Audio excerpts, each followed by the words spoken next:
아멘. 오늘은 예수님을 만나다라는 시리즈의 마지막 설교입니다. 그동안 우리는 예수님을 만난 자들이 어떻게 그 인생 가운데 놀라운 변화를 갖게 되었고, 또 그렇게 시작된 그 변화가 일시적인 변화가 아니라 계속적으로 갖는 변화, 그리고 그 계속적인 변화 이유는 다른 무엇이 아니라 바로 예수님과의 관계 때문에 갖게 되는 변화라는 것을 확인해 봤습니다. 우리 모든 사람들은 각자 나름의 죄의 문제를 갖고 있고요. 근원적으로 죄를 갖고 있고, 그 죄가 발현되는 방식이 사실 다 다르죠. 또 그 성향과 환경에 따라서 다른 양상으로 우리는 죄를 이렇게 발현하면서 살아갑니다. 그래서 자기의 삶을 망가뜨리고 우리 주변에 있는 사람들의 삶을 망가뜨리죠. 지금은 좋아 보여도 계속해서 속으로부터 골마가고 썩어가는 그 죄에 우리는 다 어떤 의미에서 오염되어 있고, 그리고 그로 말미암아 죽음을 경험하고 또 영원한 멸망에 이를 수밖에 없는 자들입니다. 그런데 바로 그런 우리 인생 가운데 영혼의 그 탁월한 의사, 이 죄의 문제를 유일하게 해결할 수 있는 바로 그분이 우리 인생에 찾아오시면, 바로 그런 인생들은 그 근원적인 문제가 해결되기 때문에 모든 것이 달라지는 것입니다. 죄의 대가로 받아야 되는 그 공의로운 심판과 영원한 형벌에서 벗어나는 것뿐만 아니라 예수 그리스도와 함께 사는 것이 구원이기 때문에 죄의 오염, 죄가 내 인생 가운데 만들었던 모든 망가진 무엇을로부터도 벗어나게 되는 것이죠. 그래서 여러분들, 우리는 진짜 자기 자신이 이러한 예수님을 만난 자인가, 성경에 수많은 사람들이 경험했고 그렇게 인하여서 변화된 그 모습이 내 안에 있는가, 역사 가운데서 그렇게 예수님을 만나서 그로 말미암아 가진 그런 변화들이 나한테도 동일하게 있는가, 이것을 우리가 봐야 한다고 했죠. 무엇보다 내가 그분과의 관계 속에서 영향을 받고 있는가를 물어봐야 합니다.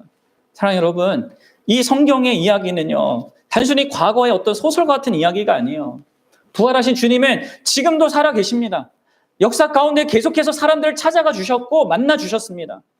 그리고 놀랍게 변화되는 그런 일들이 이 성경에 있는 시대 때만 있었던 것이 아니라 계속 역사 2000년 이 기독교 역사가 지나가는 동안에 계속되어져 왔죠. 그리고 지금도 우리 주변에는 예수님을 만나서 인격적으로 만나서 변화되고 있는 그런 인생들이 있습니다. 물론 항상 극적이고 막 어떤 신비한 그런 것을 갖는다는 의미가 아니에요. 그게 아니라 계속적으로 이 예수 그리스도가 내 삶 속에서 생생해져서 그분이 있는 것으로 말미암아 갖게 되는 이러한 어떤 것들이 있을 수밖에 없다는 거죠. 왜 사도 바울이 우리 신자는 내 육체가 세전에 가도 우리의 속사람은 날로 새롭다라는 말을 했겠습니까? 그게 여러분들 그냥 사도 바울의 이야기가 아니라 우리의 고백이어야 되고 우리의 경험이어야 합니다. 기독교가 경험적인 종교라는 것은요, 이런 경험을 얘기하는 거예요. 신비한 거 경험하는 거, 그러니까 아니 병 고치는 거 경험하는 거, 그런 거는요 다른 종교에도 다 있어요. 사단이 다 흉내낼 수 있습니다. 하지만 예수님이 내 인생에 생생해지고 그 예수님으로 말미암아 내가 영향을 받는 이러한 변화, 이런 경험은요 오직 그분만이 주실 수 있는 거예요. 그럼 이것을 기억하시고 그러한 것 속에서 나를 봐야 돼요. 그리고 더불어서 여러분들은 성경에도 그렇고 또 수많은 이 기독교 역사가 진행되면서도 그렇고 예수님을 만났다고 하지만 스스로 그런 어떤 경험을 가졌다고 하고 또 나는 믿는다고 하지만 전혀 변화가 되지 않은 사람들, 바뀌지 않은 사람들이 더 많았다는 것을 기억하십시오. 그것도 생각해 보셔야 합니다. 예수님 당시 때 예수님 만났던 수많은 사람들은 예수님 겉만 보고 그럼 예수님을 진짜 만나지 못했어요. 기독교 역사가 진행되고 복음이 선포되는 동안 특별히 우리 중세 시대 때는 기독교가 막 좀 잘못된 방식으로 복음을 전했잖아요. 안 믿으면 죽어 이렇게 해가지고, 그러니까 사람들이 그냥 무서워서 그냥 믿는 척하고, 이런 것 속에서 여러분들 오늘날도 그냥 마찬가지입니다. 그리고 이게 사실 제일 안타까운 거죠. 심지어 교회 안에 있고 예수님에 대해서 자주 듣는데도 불구하고 예수님을 자기는 믿는다고 말을 하는데 변화가 없어요. 또 변화를 기대하지 않습니다. 그리고 변화가 없음을 심각하게 여기질 않아요. 여러분들, 그건 진짜 심각한 겁니다.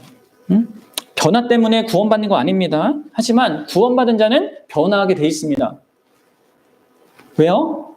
구원받는 건 예수님과 관계 속에 사는 거니까. 여러분 누구랑 같이 살아봐요. 그러면 영향을 받을 수밖에 없어요. 누군가 같이 사는데 어떻게 영향을 서로 안 받았습니까? 무슨 스트레스를 받든지 아니면 어떤 도움을 받든지 그래서 기쁘든지 이걸 받게 됩니다. 사랑하는 여러분, 우리가 이제 그 영광 교회로 이제 함께한 지 3년 정도 이제 시간이 지났습니다. 여러분들은 얼마나 변화되었다고 자신이 변화되었다고 생각합니까? 그걸 좀 생각해 보셔야 돼요. 환경의 변화로 인한 변화 말고 어떤 연애를 시작해서 갖는 변화 말고 예수님 때문에 갖는 어떤 변화 말이에요. 그래서 여러분들이 내가 이전보다 덜 짜증내고 이전보다 덜 걱정하고 이전보다 덜 두려워하는지 보셔야 합니다. 그리고 이전보다 내가 더 기뻐하고 이전보다 내가 더 사랑하게 되고 더 섬기게 되고 헌신하게 되었는지 보셔야 돼요. 그리고 그게 무엇보다도 그런 마음과 삶을 가능케 하시는 그게 예수님 때문에 그런지를 보셔야 돼요. 그냥 어떤 종교에 열심 내는 거 그 자체가 변화 아니에요. 그게 아니라 그게 예수님 때문에 그러한지 예수님이 나한테 더 사랑스러워졌는지 예수님께 순종하는 게 나한테 기쁨이 되었는지 그럼 보셔야 됩니다. 그거 없는 분들은요, 죄송한 얘기지만 진짜 빨리 회개하고 여러분들 죄에서 돌이켜서 예수님을 믿으셔야 됩니다. 내가 예수님을 믿는다고 하면서 예수님이 내 삶의 중심이 아닌 것은요, 그것은 믿는 게 아니에요. 자, 오늘 우리는 이제 이 시리즈의 마지막으로 아직 예수님을 육안으로 만나지 않은 그런 마리아, 예수님의 모친이죠. 이 마리아를 주목해서 살펴보고자 합니다. 본문의 내용은 예수님의 일생에 속하지도 않고 그동안 살펴본 모든 만남들보다 시간적으로 맨 앞에 있는 사건이죠. 오늘 우리가 이 마리아를 주목하고자 하는 이유는 이 동정녀 마리아가 아직 예수님을 대면하지 못한 상태이고 그런 점은 사실 오늘날 우리와 동일한 조건에 있다고 할 수 있겠죠. 그렇죠? 우리도 눈으로 예수님을 보는 건 아니잖아요. 게다가 그녀는 우리처럼 예수님에 관한 메시지를 듣게 됩니다. 천사를 통하여서 듣게 되는 것이죠. 그리고 우리도 어떻게 돼요? 지금 직접 뭐에게 듣는 것이 아니라 성경을 통해서 보잖아요. 듣잖아요. 그래서 여러 면에서 이 마리아는 이 예수님을 만난다는 것이 무엇인지, 예수님의 소식을 통해서 복음을 듣고 예수 그리스도를 만난다는 것이 무엇인지를 우리에게 알려주는 거예요. 보여준단 말이에요. 이 마리아가 들은 이 메시지는 근본적으로 우리가 매주 듣고 있는 그 메시지와 같습니다. 뭐예요? 예수님이 누구시고 그분이 무엇을 하셨는지, 하실 것인지 이거에 대한 것입니다. 이게 복음이잖아요. 우리는 이것을 듣고 이 마리아가 그런 메시지에 대한 그 복음에 대한 어떤 반응을 보였는지를 좀 살펴보고자 합니다.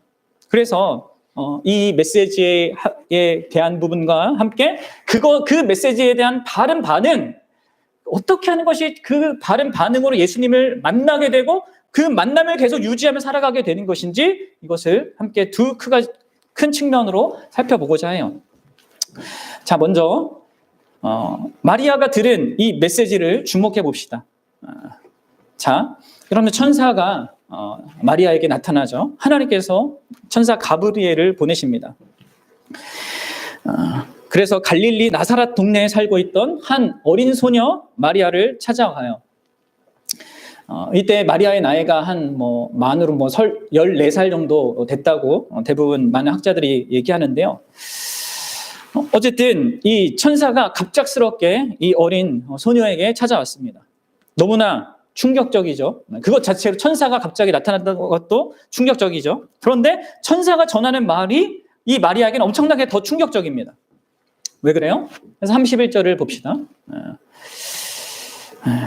같이 읽어볼게요. 시작. 보라, 내가 잉태하여 아들을 낳으리니 그 이름을 예수라 하라. 여러분들 지금 갑자기 전혀 이러한 결혼도 하지도 않은 상태에 있고 그냥 혼인 관계에 있었던 그런 상태에 있는 이 소녀에게 지금 이 천사가 나타나서 너가 잉태할 거고 아들을 낳을 거다. 이름을 예수라 하라. 이렇게 얘기해요. 이것 자체가 사실 그녀 자체에게는 충격이겠죠. 게다가 여러분 32절을 이어서 읽어봅시다. 시작. 그가 큰 자가 되고 지극히 높으신 이의 아들이라 일컬어질 것이요 주 하나님께서 그 조상 다윗의 왕위를 그에게 주시리니. 아멘. 그러면 이게 뭘 얘기해 주는 걸까요? 응? 너가 아들을 낳게 된다라고 얘기하는데 그 아들이 어떤 자가 된대요? 큰 자가 된대요.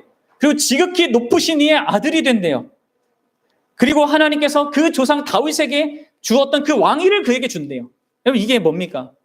이것은 얼핏 보면 이게 하나님이다 이런 얘기처럼 들리지만 그런 얘기가 아니라 지금 이 마리아가 낳는 아들이 이스라엘의 왕이 된다는 얘기예요. 구약에서 예고되었던 그 메시아, 왕으로 오실 그 메시아가 바로 이 시골 그냥 촌뜨기 이런 소녀에게서 이게 낳게 된다는 이런 엄청난 이야기를 지금 마리아가 듣고 있는 겁니다. 그동안 주변 사람들을 통하여서 메시아가 올 것이라는 어떤 이해와 이런 것들을 갖고 있었지만 그런 자가 또 나에게서 이렇게 온다고? 이런 것도 진짜 생각할 수 없는 거란 말이에요. 아직 어리고 아직 그런 환경도 별 볼 일 없는 그런 상황 속에 있는 자에게. 그러면 근데 어떻게 또 이어서 얘기합니까? 33절에 이어서 이렇게 얘기합니다. 여러분들 지금 32절은 구약이 예고했던 그 존재가 나온다는 얘기고요. 33절은 그것보다 더 엄청난 그 성취를 더 뛰어넘는 무엇이 벌어진다는 또 얘기거든요. 잘 읽어보세요. 읽어봅시다. 시작. 영원히 야곱의 집을 왕으로 다스릴 것이며 그 나라가 무궁하리라. 그럼 이 존재에게 어떤 수식어가 붙여지고 있습니까? 바로 영원하다. 그리고 무궁하다라는 이런 수식어가 붙여지고 있어요. 이게 뭐예요? 단순히 어떤 한 나라의 그냥 그 민족의 왕이라는 이게 협소한 의미로서의 그런 존재가 아니라 그리고 마리아를 통해서 낳게 되는 어떤 한 인간으로서의 그런 정도의 어떤 의미가 아니라 영원이라는 것을 두 번이나 강조하면서 이 존재가 뭔가 인간 이상의 존재라는 것을 말하고 있는 것이죠. 그래서 여러분들 이러한 이 앞으로 태어날 이 마리아를 통해 태어날 존재가 유한한 인간 이상이라는 이런 암시를 지금 보여주고 있는 것입니다. 그리고 이걸 35절에서는 확고하게 다시 한번 이렇게 얘기하죠. 같이 읽겠습니다. 시작. 천사가 대답하여 이르되 성령이 내게 임하시고 지극히 높으신 이의 능력이 너를 덮으시리니 이러므로 나실 바 거룩한 이는 하나님의 아들이라 일컬어지리라. 아멘. 여러분들 다시 한번 확고하게 이 태어날 존재가 인간인 이 존재가 동시에 하나님이실 것을 천사는 이렇게 얘기해요. 여기 나실 바 거룩한 이라는 말은 이 유대 사회에서 언제나 하나님께 구약의 하나님께 사용되는 거룩한 이런 명칭이란 말이에요. 거기다가 하나님의 아들이라고 이렇게 표현된 것은 앞에서 왕이 하나님의 아들로 불리는 것과 다른 의미로서 거룩한 이와 같이 연결된 동급으로 볼 수 있는 하나님의 아들. 하나님의 아들은 어떤 분이요? 곧 하나님. 사람의 아들이 사람이듯이 하나님의 아들은 하나님입니다. 이러한 하나님 되심을 지금 말하고 있는 것입니다. 그러니까 여러분들 지금 이 천사는 남자 없이 하나님의 능력으로 여자에게 나올 바 된 그 존재가 진짜 이런 인간의 이해로서는 이 세계관으로서 전혀 헤아릴 수 없는 방식으로 이 땅에 오실 바로 그러한 분이라는 것을 얘기하고 있습니다. 하나님께서는 바로 자기의 아들을 이 마리아의 태에 보내셔서 그 인간의 인성과 육신을 취하게 하시고 그로 하여금 이 땅에 태어나게 하신다는 말씀이죠. 그래서 이런 모든 이야기를 종합해 보면 이 태어날 분은요 완전히 거룩하여서 조금도 죄가 없는 신이지만 동시에 인간으로 영원히 사시는 분이 될 것을 지금 의미하는 것입니다. 바로 예수님의 성육신 그것을 말해주는 것이죠. 그리고 우리가 읽진 않았지만 43절에 가면 마리아가 이제 엘리사벳을 만나거든요. 그러니까 엘리사벳이 뭐라고 얘기하냐면 당신은 내 주의 어머니입니다. 이렇게 얘기해요. 뱃속의 아이를 향하여서 내 주의. 그러니까 마리아는 지금 엘리사벳은 성령이 충만해서 그렇게 고백하게 된 것입니다. 그러니까 아직도 낳은 바 되지 않은 아이를 영원한 주 하나님이라고 이렇게 고백하고 있단 말이에요. 사랑하는 여러분, 뭐 이게 우리가 항상 교회에서 듣는 이야기고 뭐 예수님이 하나님이라는 거 다 안다 뭐 이렇게 여러분들 생각할지 모르겠지만 여러분들 내가 안다고 하는 그것이 진짜 아는 게 아닐 수 있음을 알아야 돼요, 여러분들. 그리고 내가 안다는 게 되게 피상적으로 아는 거일 수 있습니다. 잘 생각해 보십시오. 특히 우리는 이 하나님에 대한 이해가 이 유대 사회에서는 정말 독특했다는 것을 좀 생각해 봐야 합니다. 그들에게 여러분들, 이 유대인들에게 하나님은요, 만물의 일부이거나 아니면 비인격적인 힘이 아니었어요. 그때 당시에 수많은 주변 내 문화와 종교에서 그렇게 말하듯이. 그들에게 하나님은 구약 성경이 분명하게 계시하고 있듯이 만물 위에 계시고 만물보다 먼저 계시고 그 모든 것을 다스리시는 영원한 창조주예요. 그리고 이 하나님은 이 유대인들에게 인격적으로 내재하시지만 동시에 무한히 초월적인 유일한 신이란 말이에요. 그들의 사고방식에는 사람에게서 낳음받은 존재가 하나님이 된다라는 이런 개념이 없습니다. 우리는 뭐 많이 들어서 뭐 그럴 수도 있겠지, 뭐 이렇게 할지, 유대인들에게는 사실 그런 개념이 없단 말이에요. 만약에 이러한 일들이 인도와 같은 것에서 이렇게 범신론 있잖아요. 뭐 소도신이고, 뭐 개도신이고, 뭐 나도신이고 이렇게 얘기할 수 있는 그런 세계관에서는요, 이렇게 뭐 어떤 존재가 하나님이다 이렇게 얘기하는 건 문제가 안 돼요. 이상한 게 아니죠. 하지만 유대 사회에서는 이게 절대로 수용되지 못하는 것입니다. 그리고 심지어 여러분들 오늘날까지 유대인들이 예수님을 받아들이지 않는 이유가 거기 있어요.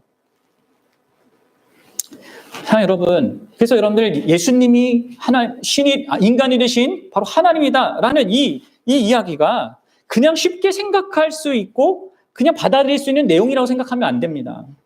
이게 얼마나 엄청난 이야기인지를 생각해 봐야 돼요. 그리고 그런 분을 내가 믿는다면 그런 믿음의 나의 그런 반응들이 그런 하나님께 대한 반응인지를 봐야 한다는 것이죠. 그게 아니면 여러분들 그냥 지식적으로 이런 이야기가 있었대라고 하는 것을 그냥 믿는 것뿐입니다. 그리고 그게 믿는 것으로 나는 예수를 믿는 것 착각하는 거죠. 여러분들 예수님이 성육신하신 그 하나님이라는 이 사실에 대해서 진지하게 깊이 고민해 봐야 됩니다. 그리고 이것은 단순히 천사가 말로 전한 것뿐만이 아니죠. 바로 이와 같은 예수님의 존재와 정체성은 예수님의 인생의 모든 사역을 통하여서 삶을 통하여서 가르침을 통하여서 드러났습니다. 그리고 이 예수님의 이러한 정체성은요, 예수님의 모든 가르침과 그분이 하신 모든 일의 중심에 있는 거예요. 그래서 여러분들 잘 보셔야 돼요. 특히 좀 적용적으로 생각해 봅시다. 여러분들은 예수님께서 수많은 사람들의 죄를 용서하셨다는 것을 이게 성경을 통해 보시죠.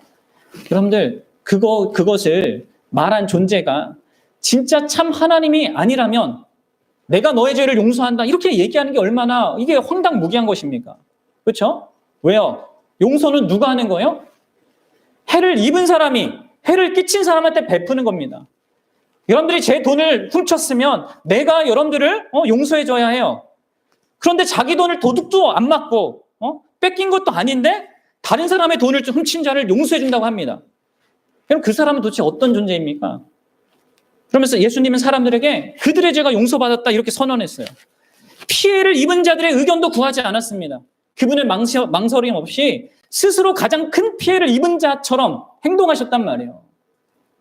이게 예수님이 어떤 분이라는 걸 보여주는 거예요.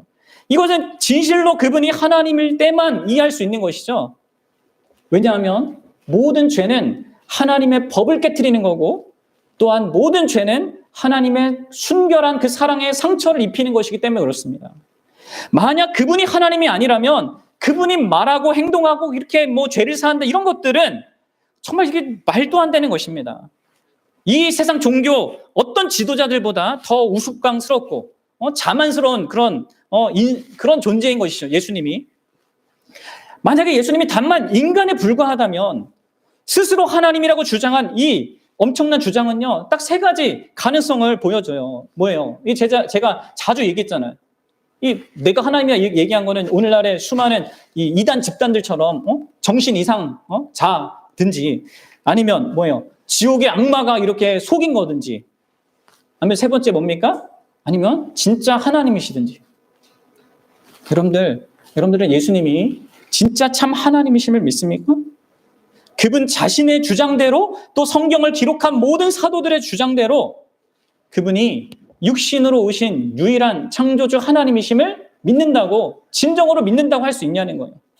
그 여러분들이 믿는다면 여러분들은 그분 앞에 절대적으로 굴복해야 하는 것입니다. 여러분들, 예수님에 대한 이런 소식은요, 우리에게 배타성을, 면전을 들이대면서 반응을 요구해요. 존 스토턴 목사님이 이렇게 말씀하세요. 잘 들어보세요. 예수 그리스도를 만난 사람은 누구나 그분께 단 3가지 반응밖에 하지 못했습니다. 첫 번째 대상들은 그들은 두려워서 도망가고 싶었고, 그렇죠? 귀신들이었죠. 두 번째, 아니면 그분을 미워하여 돌로 쳐 죽이고 싶었습니다. 유대인들이잖아요. 마지막 세 번째, 뭐예요? 아니면 그를 경배하고 무릎 꿇고 모든 것을 그에게 바쳤습니다. 여러분들, 예수님이 하나님이시라면 우리는 그분 앞에 전부를 바치든가, 아니면 그렇지 않고 부인하든가, 그 둘밖에 할 수 있는 게 없는 것입니다. 나는 그냥 여기까지, 나는 이 정도까지 하겠습니다. 그럼 그거는 그분을 하나님을 대하는 거 아니죠. 내가 할 수 있는 건 이겁니다. 내가 당신을 믿을 수 있는 건 이겁니다. 아닙니다, 여러분들. 나는 연약한 인간이기 때문에 그렇게 안 됩니다. 여러분들, 하나님은 절대로, 또 예수님은 우리에게 미지근하고 중간에 이렇게 머뭇머뭇거리고 한 발은 여기 한 발은 저기 양다리 걸치고 있는 이거, 그분이 하나님이라면 그건 허용할 수 없으시겠죠. 예수님께서도 말씀하시죠. 누구든지 나를 따라오려거든 자기를 부인하고, 나를 부인하고 내 십자가를 지고 나를 따라라, 이렇게 얘기하셨잖아요. 사랑하는 여러분, 여러분들은 예수님이 하나님이라는 이 사실 앞에 이 부분부터 명확하게 있어야 됩니다. 여러분들, 자기 전부를 바치든가, 아니면 언젠가 여러분들은 그분 앞에서 그분을 하나님으로 대하지 않은 것에 대한 무겁고 심각한 책임을 묻게 될 것입니다. 너는 진짜 하나님인 나보다 너의 인생, 그것을 운영하는 방법을 더 잘 안다고 생각했냐? 그리고 그렇게 내 생각대로 살았냐? 이렇게 질문을 받게 될 거라고요.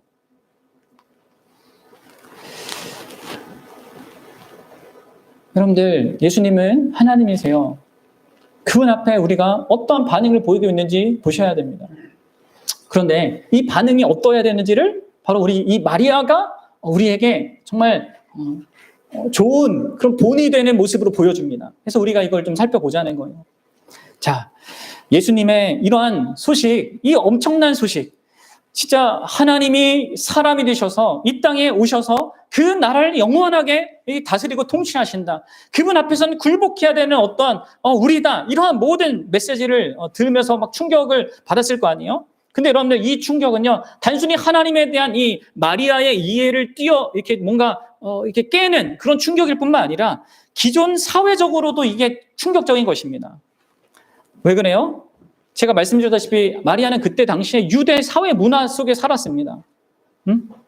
그리고 만약에 마리아에게 이런 일이 천사를 통하여서 실제적으로 있게 된다면 어떤 일이 벌어지는 것입니까? 아주 큰 오명을 뒤집어 쓰게 되는 것이에요. 고대 유대 사회에서 혼전 임신은 사회적으로 지탄받고 손가락질 당할 수밖에 없는 죄로 여겨졌습니다. 온 가문의 수치를 가져다주는, 이 고대 사회는, 전통 사회는 여러분들 수치 문화잖아요. 수치와 명예를 중시하는 그런 문화란 말이에요. 또 오늘날도 그런 나라들 여전히 있잖아요. 그래서 여러분들 마태복음에 보면 이걸 잘 알았던 요셉이 그래도 하나님을 경외하는 자였기 때문에 마리아를 배려한다고 이 일을 드러나지 않게 가만히 끊고자 했죠. 그 약혼 관계를 끊어버리려고 했어요, 조용히. 그렇듯이 이러한 것들을 받아들인다는 것은, 그러니까 단순히 하나님에 대한 이해를 깨트린 것뿐만 아니라 기존 사회적인 어떤 문화와 그런 환경 속에서도 상당히 그것들 깨트리는 이야기였단 말이에요. 그렇습니다, 여러분들. 언제나 복음의 소식은 하나님에 대한 우리의 기존 생각을 완전히 깨트립니다. 그리고 그런 하나님을 받아들이는 데에도 나의 삶에 엄청난 영향을 미친다는 거예요. 그것을 요구합니다. 근데 여러분들 보세요. 결과적으로는 어떻게 됐습니까? 마리아가 경험한 오명 있잖아요. 그리고 그 손해들 있잖아요. 그것은 일시적이었죠. 그리고 오히려 마리아는 오늘날 세계 역사상 가장 위대한 인물의 반열에 들어섰습니다. 왜요? 바로 마리아가 이 예수 그리스도의 복음에 보지 못했지만 그걸 듣고 거기 반응했기 때문이에요. 겸손하게 반응했기 때문입니다. 그럼 우리에게도 이런 반응이 요구되어지는 거예요. 그럼 어떻게 반응했는가 보겠는데요. 크게 4가지 반응을 지금 마리아가 보고 있어요. 이게 여러분들 좀 잘 들으세요. 여러분들 진짜 예수님을 인격적으로 만나는 데 있어서 중요한 요소입니다. 이게 있어야 돼요. 그리고 이미 만난 사람도 이걸 계속 갖고 있어야 됩니다. 영위해야 됩니다. 이게 예수님 만나고 살아가는 거예요. 이 4가지가 우리에게 반드시 있어야 됩니다. 보십시오. 먼저는요. 첫째로 그러면 마리아는 깊이 생각했습니다. 여러분들 생각해야 합니다. 29절을 보겠습니다. 29절 시작. 처녀가 그 말을 듣고 놀라 이런 인사가 어찌함인가 생각하매. 그럼 여기서 생각하다라고 이렇게 번역된 단어는 그냥 얼핏 보면 그냥 뭐 생각했구나 이렇게 하지만 헬라어 단어를 보면요. 그냥 생각하는 게 아니에요. 그냥 생각할 때 하는 쓰이는 단어와 다릅니다. 논리를 구사해서 열심히 추론한다는 의미예요. 지금 천사가 나타나서 마리아한테 말하고 있죠. 너가 은혜를 받은 자다. 하나님이 너와 함께 하신다. 뭐 이런 얘기를 듣자 그 마리아는 이것을 듣고 생각하기 시작했습니다. 왜 나에게 이런 말이 주어진 거지? 왜 천사가 왔는지 또 주어질 이 메시지는 뭔지 하면서 이것을 이해하려고 애를 썼습니다. 사랑하는 여러분, 천사가 왔기 때문에 그냥 네 알겠습니다. 그냥 이렇게 반응한 게 아니에요. 그런 반응은 사람은 사실 할 수도 없는 것입니다. 그리고 그녀의 생각은 여기서 멈추지 않고 계속 진행되고 있는 것이죠. 근데 뭐예요? 그 천사가 전한 소식은 그 기존에 그녀가 갖고 있던 모든 가치관과 어떤 사회 문화적인 그런 경험과 이런 것들과 너무 달랐던 것입니다. 내가에서 나올 그런 존재가 구약의 그것을 완성하는 메시아이고 심지어 하나님이라고? 그러면 이게 마리아 자신에게도 믿기가 힘들었던 거예요. 오늘날처럼 과학적이고 논리적인 그런 사고방식이 있는 자들은 또 이것 역시 믿기 힘들다고 생각하겠죠. 그렇죠? 근데 여러분 유대인들에게도 이건 믿기 힘든 겁니다. 우리만 믿기 힘든 게 아니에요. 뭐 다른 이유 있지만 다 믿기 힘들어요. 그런데 여러분 아십니까? 이 복음은요. 언제나 모든 시대마다 모든 문화마다 언제나 이렇게 우리의 인식과 그 틀과 세계관을 깨트리는 이런 부분들이 있단 말이에요. 인간이 규정하는 그 모든 것을 다 뛰어넘습니다. 언제든 우리의 보편 인식에 들어맞은 적이 없어요. 이 복음은요. 그래서 여러분들 그렇다고 어떻게 그거에 대한 우리 반응이 어떠해야 된다는 거예요? 네. 이게 마리아를 보면 우리가 아는 거죠. 스스로 생각할 수 없었고 사실은 뭐 이렇게 수용하기도 힘든 주장하지만 그것을 회피하지 않고 진지하게 따져본 것입니다. 진짜 정말로 그러할까? 그리고 그녀의 34절의 대답은 그리고 38절의 대답은 그녀가 이성을 구사해서 이게 정말 하나님이 이렇다라면 그 사실일 수밖에 없겠구나라는 결론을 내렸다는 것을 우리가 볼 수 있게 돼요. 여러분 우리도 그렇게 해야 합니다.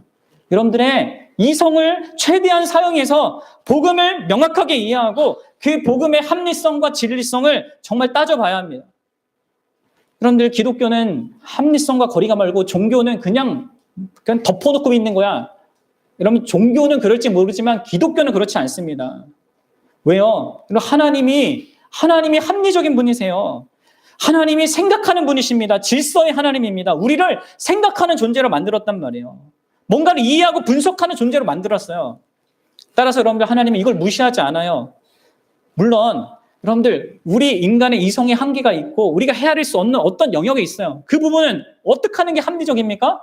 하나님이 말씀해 주신 대로 받아들이는 게 합리적인 것이죠. 그 이성을 이게 배제하는 것이 아닙니다.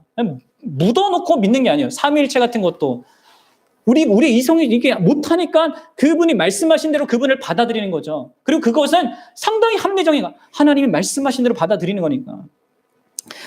바라기는 여러분들이 하나님과 예수 그리스도의 이 복음과 예수님을 만나는 과정 속에서 여러분들이 이성을 잘 활용하셔야 됩니다. 그 진리를 저울질하고 진짜 그러한지 살펴봐야 합니다. 자, 이게 첫 번째 반응이고요. 두 번째로 마리아는요, 의심을 솔직하게 표현했습니다. 34절 보세요. 34절 같이 읽어봅시다. 시작. 마리아가 천사에게 말하되 나는 남자를 알지 못하니 어찌 이 일이 있으리까. 마리아는 천사의 말이니까 그냥 무조건 받아들이겠다, 이런 식으로 반응하지 않습니다. 오히려 그녀는 반문하고 있어요.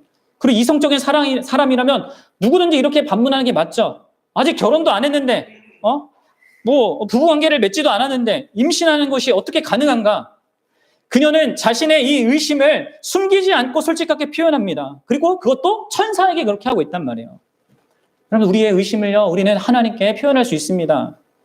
그런데 여러분들 다만 의심할 때 주의할 게 있어요. 왜요? 의심에는 두 종류가 있기 때문이죠. 하나는 부정직한 의심이고요. 하나는 정직한 의심입니다. 부정직한 의심은 무엇입니까? 부정직한 의심은요, 그냥 상대의 주장을 받아들이기 싫어서, 그냥 내 생각을 고집하고 싶어서, 그리고 생각하는 게 싫어서 표현하는 것입니다. 부정직한 의심은 그럼 말도 안 돼, 불가능해, 이런 반응을 주로 보이는 것이죠. 근데 여러분들 그게 논증이 아니라 논리를, 합리성을 갖는 게 아니라 억지를 부리는 거잖아요. 그리고 생각하고자 하는 그 수고를 피하는 것입니다. 게으른 것이죠. 그건 부정직한 의심입니다. 반면에 정직한 의심은요, 겸손한 중심에서 하는 의심이에요. 그냥 거부하려고 하는 것이 아니라 낮아진 입장에서 정말 알고 싶어서, 배우고 싶어서 묻는 것이죠. 그래서 내가 잘못 이해하고 있다면 얼마든지 나를 바꾸겠다라는 자세를 보이는 게 여러분들 정직한 의심이에요. 근데 마리아는 지금 바로 이 정직한 의심, 겸손한 의심을 표출하고 있는 거예요. 그리고 여러분들 그 결과로 어떻게 됩니까? 진짜 놀라운 진리를 듣게 되죠. 어떤 의미에서 여러분들 마리아가 이렇게 자신의 솔직하고 정직한 의심을 표출했기 때문에 이 진리가 이렇게 기록되어서 우리에게 들리게 된 것입니다. 마리아가 의심하지 않았더라면 이렇게 우리를 든든하게 하는 이 말씀이 여기에 기록 안 됐을지도 모르죠. 그래서 여러분들 의심 자체는 나쁜 게 아니에요. 오히려 정직한 의심은 우리를 더 깊은 진리로 들어가게 하는 것이죠. 그럼 천사가 뭐라고 해요? 1장 37절 보세요. 이 마리아가 이렇게 얘기하자 뭐라고 합니까? 대저 하나님의 모든 말씀은 능하지 못하심이 없느니라. 여러분들 이 천사 입에서 진짜 위대한 진리가 나왔죠. 하나님의 모든 말씀은 능하지 못함이 없다. 못할 일이 없다. 여러분들 역사상 수많은 사람들이 바로 이 말씀의 위로를 받고 힘을 얻고 용기를 얻었습니다. 이 계시가 여기에 추가된 이유는 뭐예요? 바로 마리아가 정직하게 그리고 겸손하게 의심했기 때문입니다. 여러분들 정직하게 의심하는 만큼 얻어지는 게 많아지는 거예요. 또 그로 인해서 자기만 유익을 얻는 것이 아니라 다른 사람도 혜택을 봅니다. 여러분들 그것을 어디서 우리가 확인합니까? 경험합니까? 그럼 성경 공부할 때 경험하게 되는 거예요. 성경 공부할 때도 딱 보면은요, 부정직한 의심을 보이는 이러한 표현을 하는 사람도 있고, 정직한 의심을 보이는 표현을 하는 사람이 있습니다. 그럼 그 달라져요. 배우고 경험하고 또 주변 사람이 유익을 얻는 게 달라진단 말이에요. 여러분들 정직하게 겸손하게 물으십시오. 그러면 여러분들도 유익 얻고 다른 사람도 유익을 얻게 돼요. 자, 세 번째로 마리아는요, 신중하게 그렇게 이성을 사용했고 자신의 정직한 의심을 표현하는 가운데 결론을 가졌죠. 그건 뭐예요? 그 결론은 바로 완전히 순복하는 것입니다. 완전하게 순종하는 것입니다. 우리가 여기까지 가야 합니다. 마리아는 하나님의 모든 말씀이 능하지 못하심이 없다라는 이 말을 듣고서 다시 눈이 떼어졌습니다. 아, 그렇지. 하나님이시라면, 하나님이 말씀하신 거라면 그럴 수밖에 없겠지. 말씀으로 이 세상을 창조한 분이시라면, 지금까지 약속하신 것을 다 지켜오신 바로 그런 분이시라면 말씀하신 그것을 반드시 이루실 분이 바로 하나님이겠구나 하는 것을 지금 받아들일 수밖에 없는 전적인 순복하는 마음을 표현하고 있는 거예요. 그래서 38절처럼 이렇게 대답하는 거죠. 같이 읽겠습니다. 시작. 마리아가 이르되 주여, 여종이오니 말씀대로 내게 이루어지리이다 하매 천사가 떠나가느니라. 아멘. 여러분들 가끔씩 이런 질문들을 하는 사람들이 있어요. 기독교인이 되려면 이런 것을 포기해야 되고 이런 것을 꼭 해야 합니까? 여러분들 아니요. 기독교인이 되기 위한 어떤 자격 조건은 없습니다. 뭘 해야지 기독교인이 되는 것이 아닙니다. 그러나 하나님이신 예수님 앞에 절대적으로 순복하는 것은 반드시 있어야 합니다. 예수님을, 이건 앞서서도 얘기한 거죠. 예수님을 하나님이라고 믿는다고 하는데 그분 앞에 절대적인 순복 없이 그게 어떻게 믿는 것일 수 있겠어요? 이건 여러분들 항상 내가 잘 순복하고 완벽하게 순종한다는 말이 아닙니다. 못하고 부족한 것이 우리에겐 있죠. 그러나 그 중심과 그 각오와 그 결단에 있어서 그러한가인 거예요. 그리고 그렇게 예수님께 여러분들이 순복하잖아요. 그리고 기꺼운 마음으로 그렇게 순복할 수 있으면요. 성경이 말하는 거, 기독교인은 이렇게 해야 돼. 이렇게 하지 마라. 이게요. 어려운 것이 안 돼요. 쉬워져요. 응? 여러분들이 진짜 예수님을 믿는다는 거, 하나님을 믿는다는 것은요, 어떤 식으로든 이 마리아처럼 고백하는 것이 있어야 되는 것입니다. 진심으로 이렇게 고백하는 것이 있어야 돼요. 나는 주의 종입니다. 주의 말씀대로 내게 이루어지게 하소서. 주님이 내게 요구하는 그것이 내가 다 헤아리지는 못하지만 내 생각에는 불가능한 것 같아 보이지만 그리고 그것을 따를 때 내게 어떤 손해가 있을 것 같지만 그래도 내가 주님의 말씀을 받아들이겠습니다. 순종하겠습니다. 이렇게 반응하는 거, 주님이 내 삶에 허락하는 것이라면 내가 받아들이겠습니다. 이러한 중심이 있어야 된다는 거예요. 여러분들 내 삶의 중요한 결정들을 다 내 뜻대로 할 수 있다고 간주하는 그 권리의식을 우리는 포기해야 됩니다. 하나님 앞에서 포기해야 돼요. 그리고 사실 여러분들에게는 없어요. 그게. 그 권리는 하나님께 있는 것입니다. 때로 여러분 우리가 하나님께 순종하는 것은요. 어쩌면 우리에게 직장을 잃거나 아니면 사랑하는 사람을 잃거나 와 같은 심각한 대가를 수반하는 일이 될 수도 있습니다. 근데 여러분들 그럴 때 여러분들이 어떻게 할지 여러분들 안에는 이미 결심이 이렇게 서 있어야 돼요. 마리아는 말씀에 순복하는 그 대가가 무엇인지를 다 알 수 없었지만 어느 정도 예상은 했습니다. 마리아의 남편인 요셉도 마찬가지예요. 이 두 부부가 천사의 말을 듣고 이 예수님에 대한 모든 사실을 순복해서 받아들인다면 그들은 기본적으로 예상할 수 있는 것은 사회에서 사는 내내 따돌림 당하고 외면받고 손가락질 당한다는 거예요. 이게 뭐 안 봐도 그냥 비디오인 거죠. 그런데 그들은 주님의 뜻에 순복하여서 무슨 일이 뒤따르든지 감수하겠다고 지금 반응하고 있는 것입니다. 그리고 어떤 의미에서 이런 의미에서 예수님을 믿는다는 것은 아주 큰 용기를 내는 것입니다. 무슨 일이 있더라도 기꺼이 그분의 뜻을 행하려고 했다라는 이 용기, 참 이게 필요한 것이죠. 마리아가 이 아이를 받아들이는 것도 그렇고 그런 마리아를 아내로 받아들이는 그 요셉도 그렇고 지금 이 천사는 말하는 거예요. 예수님께서 너의 삶에 들어가면 너희는 평판도 잃을 거고 심지어 거부도 당할 거다. 그게 뭐예요? 평판을 잃고 거부당하는 게 뭡니까? 마리아 그 사회에서 문화에서는 가장 중요한 가치가 되는 것입니다. 명예와 이런 것들을 중요하고 이 가족과 이 공동체를 중요하는 그런 사회에서 그 모든 것을 잃는 거예요. 예수님을 받아들이고 말미암아서 그들이 경험해야 될 어떤 것입니다. 그것을 예상하라는 것이죠. 마찬가지입니다. 여러분들 모든 시대 모든 문화에서 어떤 의미에서 예수님을 받아들이는 것은요. 이러한 것들을 각오하는 것이죠. 우리 문화가 중요하다고 여기는 오늘날 중요하다고 여기는 그것이 무엇입니까? 내가 한 가정 안에서 듣고 보고 나에게 형성되고 내가 뉴스나 막 드라마를 통해서 나에게 형성된 거, 이 세상에서 지금 중요하다, 이 행복을 위해서 이게 필요하다고 생각하는 그거 뭐예요? 돈이든 아니면 뭐예요?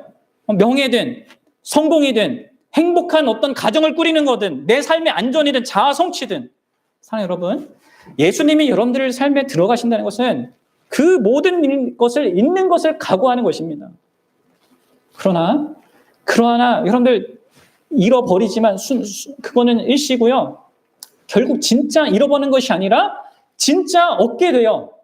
그래서 여러분들 요셉과 마리아가 완전하게 그런 모든 그 명예와 그런 영광을 잃어버렸습니까?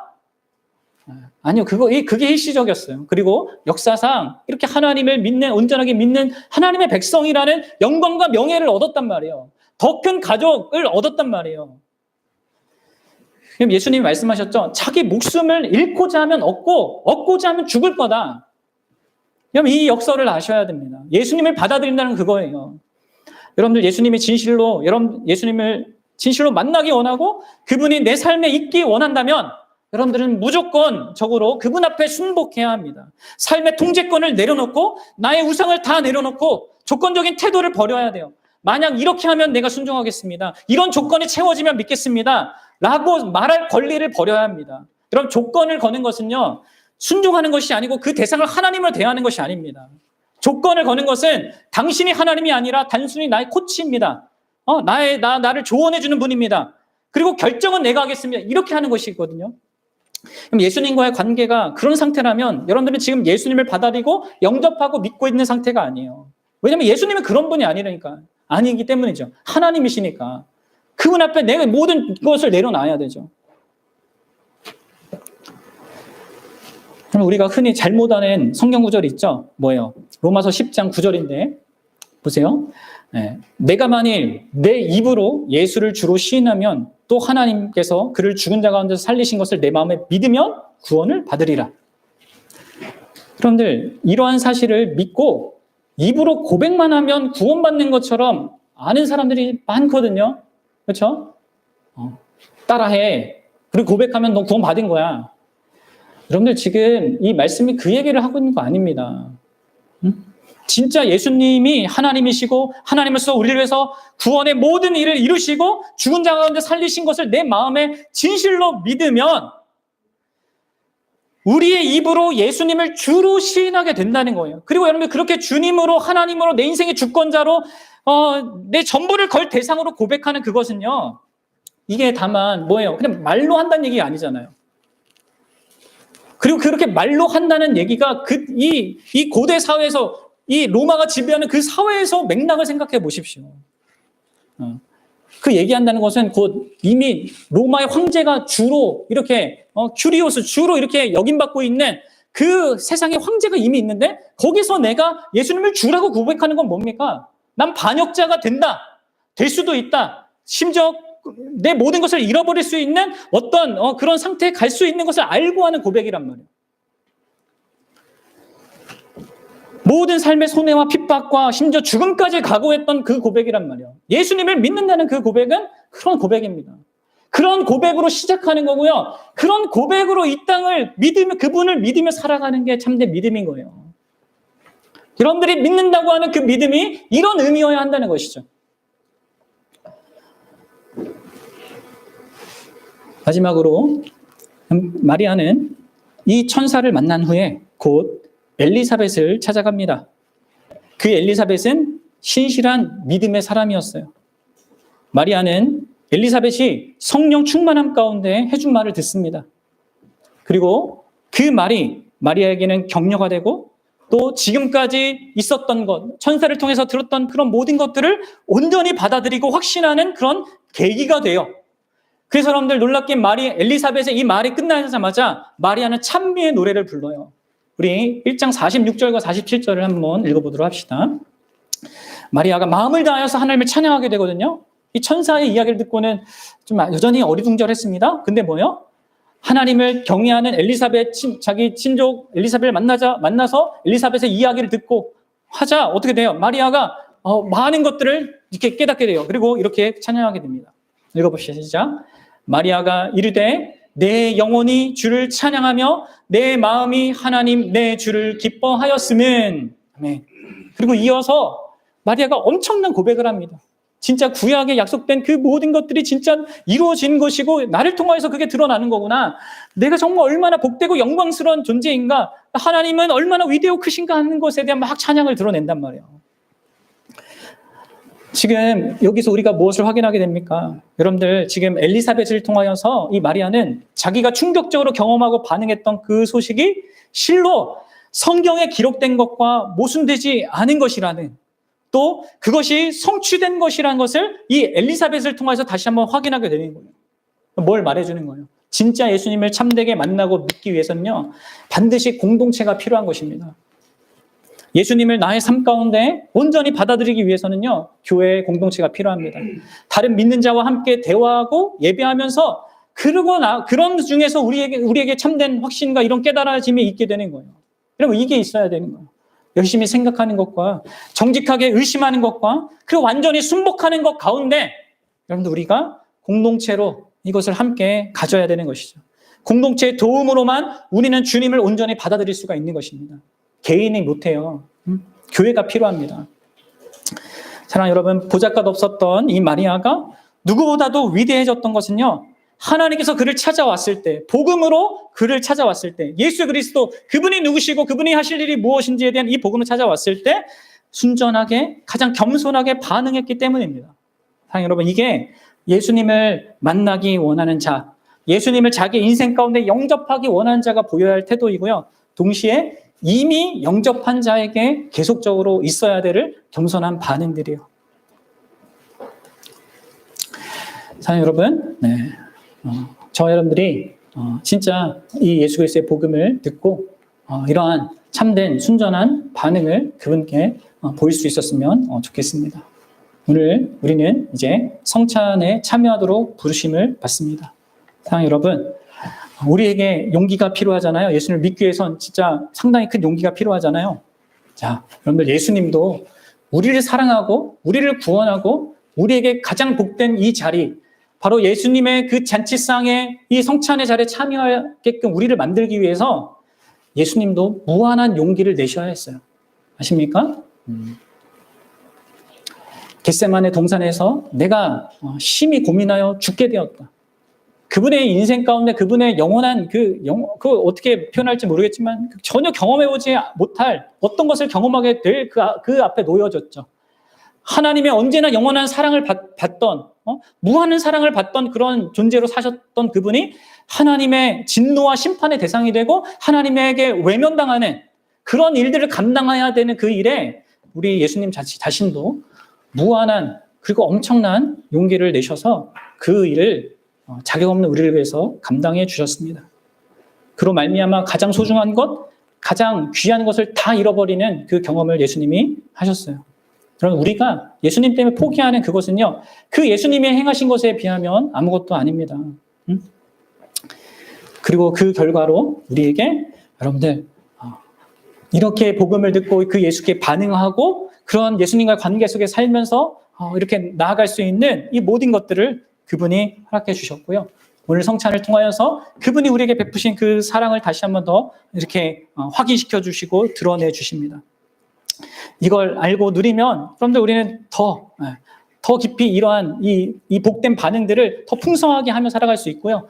살아가면 살아갈수록 여러분들의 삶이 더 멋있게 또 온전하게 하나님 기뻐하신 모습으로 변화되어 갈 것입니다. 바라기 저와 여러분들이 이러한 이 복음에 대한 이 참된 바른 반응을 통하여서 참된 변화를 경험하는 그런 예수님을 만난 자, 참으로 만난 자, 그리고 만난 자로 살아가는 자가 다 되기를 주님의 이름으로 축원합니다.